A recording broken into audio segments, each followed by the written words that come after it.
Interesting with the royal family, I often find, because as we now famously know, Prince Harry said in that interview that nobody wanted to become king or queen. Apparently everybody really loathed the idea of the job. And it shocked a lot of people, if you think about it, at the time, simply because Harry, whether it was telling the truth or not, I mean, who knows? Now, all thanks to that book Spare, we're never really sure whether the truth is that or not. But apparently everybody dreaded the idea. And when you think about it, it is a very big ask for someone, and for particularly someone who was so very young in Queen Elizabeth all of those years ago. Suddenly, at a very young age, she's asked to take on being literally the head of state and devote her life, which she famously said she would, and did spectacularly. Of course, not all royals wanted to necessarily follow down the same route. So today I wanted to share with you a little secret that came my way recently. As ever, let me explain. Hi, nice to see you today. Beautiful flowers have you seen behind me? Not bad, is it? I thought we'd have a sit down. You need it, don't you? Well, you do. Absolutely. Are you sat down? Well, as I can see, you're very comfortable. You've nodded off. No, but seriously, nice to get a bit of a sit down in the beautiful sunshine.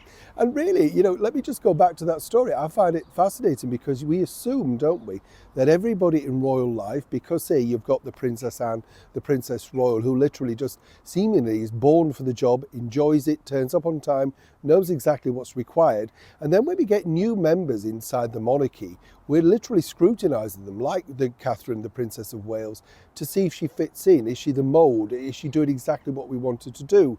Clearly we knew that that other person, the Duchess of Sussex, Meghan Markle, had seemingly no desire. But for a short while, even another senior member of the British monarchy, currently of course the Duke of Edinburgh, Prince Edward, wanted a different life. He fancied the idea of a life being a thespian. And if you remember, he started working for Lord Andrew Lloyd Webber as part of the Really Useful Group, popping up on the very first day and making fun of himself as the tea boy at the Palace Theatre in the very heart of London. That really didn't work out very well for him.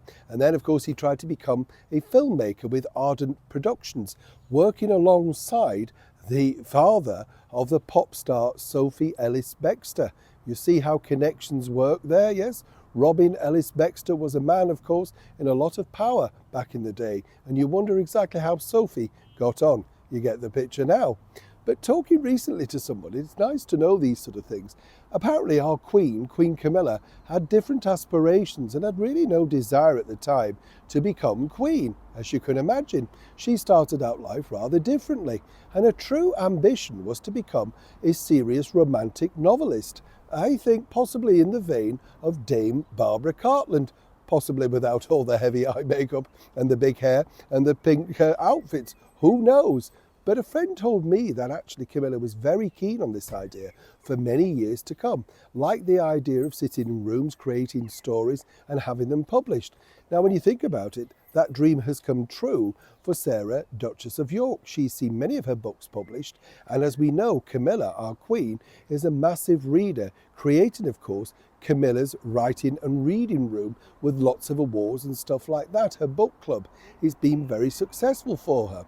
Now, when you think it would be very difficult today to put a book out literally at her level, simply because who would dare criticise it?